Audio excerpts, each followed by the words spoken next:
भाई जो गुरु वचन पे डट गए, कट गए फंद 84 के। लेकिन काल ने इनको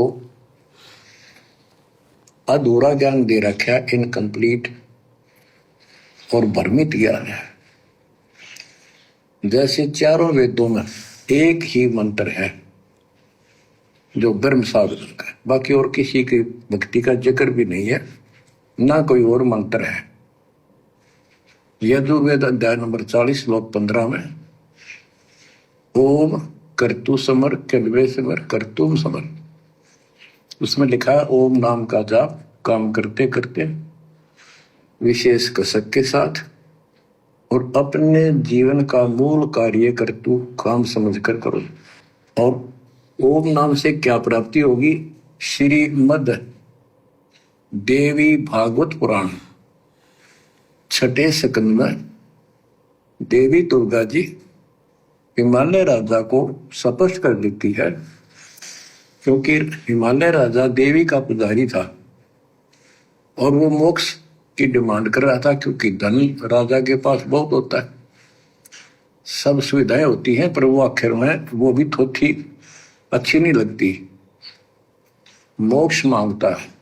तब दुर्गा जी कहती हैं कि राजन तू और सब बातें छोड़ दे, सब पूजा त्याग दे, ओम नाम का जाप कर, ओम नाम के जाप से तू ब्रह्म को प्राप्त होगा।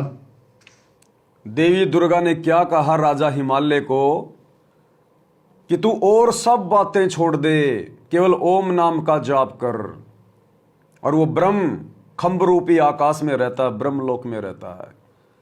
और सब बातें छोड़ दे, भक्ति मार्ग में और सब बातें छोड़ने का मतलब है कि मैं जो तुझे बता रही हूं कि केवल एक ओम नाम का जाप कर, उस ब्रह्म का ध्यान कर। इसके अलावा तूने भक्ति मार्ग में इष्ट रूप में और किसी की पूजा नहीं करनी। और तू जितने भी धार्मिक फालतू के यज्ञ हवन करता है, पूजा पाठ करता है, जिस भी देवी देवता को पूजता है, और सब छोड़ दे। इसको कहते हैं पतिव्रता पद पर रह के भक्ति करना। तब जाकर तुझे वो ब्रह्म मिलेगा, वो काल प्राप्त होगा। यानी अगर काल की भक्ति भी किसी ने करनी है, जन्म मरण में रहना है, तो भी पतिव्रता पद पर रहकर ही भक्ति करनी पड़ेगी। अरे किसी का पति चाहे भिखारी हो या किसी का पति चाहे राजा हो, अगर अपने पति को प्रसन्न करना है तो उस पत्नी ने पतिव्रता पद पर रहना होगा। अपने पति के अलावा शौपन में भी काम वासना की पूर्ति के लिए अन्य व्यक्ति को उसने नहीं देखना होगा, तब उसका पति प्रसन्न होगा, वो चाहे रंक है चाहे राजा है। तो भक्ति चाहे देवी देवताओं की करो, चाहे ब्रह्म की करो, या चाहे सतगुरु की करो, यानी भक्ति चाहे 3 लोक की करो चाहे सतलोक की करो, हमने अपने इष्ट के प्रति पतिव्रता पद पर आना होगा। सबसे पहले अपना इष्ट पहचानना होगा, अपना पति पहचानना होगा। जब बारात लेकर एक व्यक्ति ससुराल जाता है तो उसके साथ में हजारों की संख्या में, सैकड़ों की संख्या में लोग जाते हैं बाराती बनके, लेकिन वो लड़की, उसका ध्यान, उसकी सुरती केवल अपने एक पति पर टिकी रहती है, अपने पति पर। अन्य उसके रिश्तेदार भी जाते हैं, गांव के भी जाते हैं, उसके यार दोस्त भी जाते हैं, लेकिन उसका ध्यान केवल अपने पति में रहता है। और उस लड़की को लाने के लिए तो पूरा गांव ही जाता है बारात में, लेकिन वो लड़की केवल अपने पति के प्रति समर्पित रहती है। तो इसी प्रकार इस भक्ति मार्ग में हम भगत आत्माएं केवल अपने गुरुदेव भगवान के प्रति समर्पित रहेंगे, तब ये परमात्मा हमें हृदय से स्वीकार करेगा, हृदय से।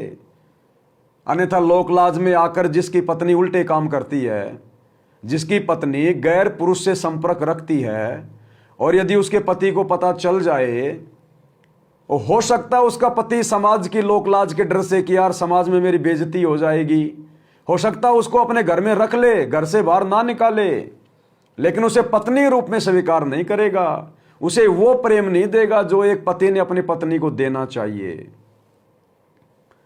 तो हम भक्ति भी कर रहे हैं और बीच बीच में गफलत भी कर रहे हैं। गुरुजी के अलावा किसी और में परमात्मा देख रहे हैं। वो दाढ़ी मूंछ वाली कबीर जी की समझे जाने वाली नकली फोटो में परमात्मा देख रहे हैं। जून के महीने में हम उसका भगवान मानकर, इष्ट मानकर, अपना पति मानकर कबीर प्रकट दिवस मना रहे हैं। हम घर पर दादा गुरुजी की फोटो रख लेते हैं, दरबार में गरीबदास जी की रखते हैं, चिदानंद जी की रखते हैं, सबके आगे दंडोत करते हैं, सबको अपना पति मान रहे हैं। तो ये सतगुरु रामपाल जी भगवान आपको भक्ति से हटाएगा नहीं। भले आप जी पतिव्रता पद पर रह के भक्ति नहीं कर रहे, आप अपने गुरु के अलावा औरों को भी परमात्मा मान रहे हैं, औरों को भी दंडोत कर रहे हैं। अपने गुरु की फोटो के अलावा दरबार में और भी फोटोएं लगा रखी हैं। अपने गले के लोकेट में गुरु के अलावा और भी दाढ़ी मूंछ वाले की फोटो लगा रखी है।